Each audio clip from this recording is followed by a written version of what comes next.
when I got pitched the story of like, you're going to be on an oil rig in the 1970s with no opportunity to kind of like contact the mainland or all that, I was like, I want to play it, but if I can participate to create it, that's even better. My background's in level design, and the reason why Still Wakes the Deep excited me so much was because it is essentially one big game level.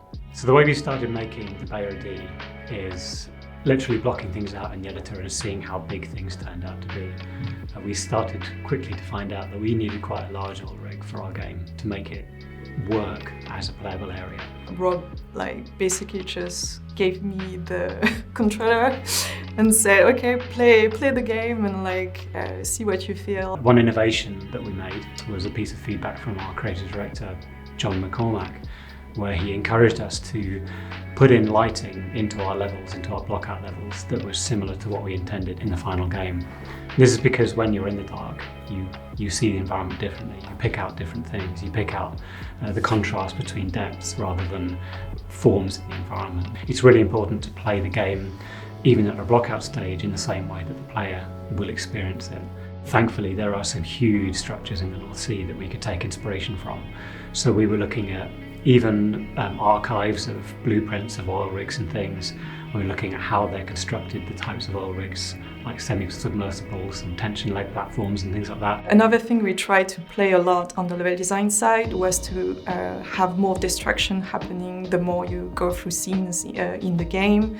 And that means that some area that you already have seen is now blocked, but some other areas that you could have gone through in the early scenes are now open. As the game progresses, we really wanted the player to experience a transformation in the play space, so they could return to areas that they'd previously been in. They could see that what was previously a very human place, like a canteen or a crew lounge, would, when you return to it, have elements of horror, have elements of change.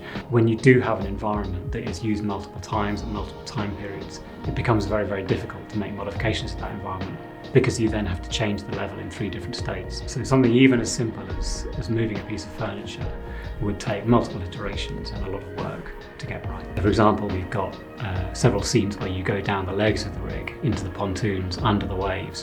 And we thought that was an incredible thing to be in these kind of submarine structures with the waves beating above, and you're very alone down there. That pulls into so many horror signifiers. There's like a sense of like, I don't know, everything feels big and you feel so small and like you could slip up and fall like at any minute. There's like a lot of different fear that we were able to use, like for example the claustrophobia with like, for example at one point we are like stuck into a pipe maze with something that is going around you and kind of like chasing you. That idea of all these different horror things of isolation, of submechanophobia and thalassophobia and things like that. We really wanted you to feel like you were Kaz McCleary in the North Sea. What I like about Kaz is that he feels like a real character. He's like a middle-aged man in his 40s. He's not that athletic anymore.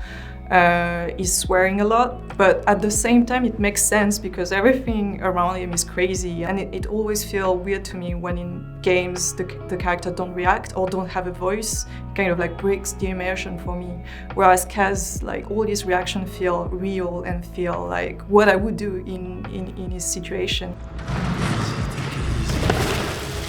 It's exceptionally hard to make a horror game because you're so into it all the time. You're so aware of the clockwork that makes it all happen that you sometimes forget that there is horror there.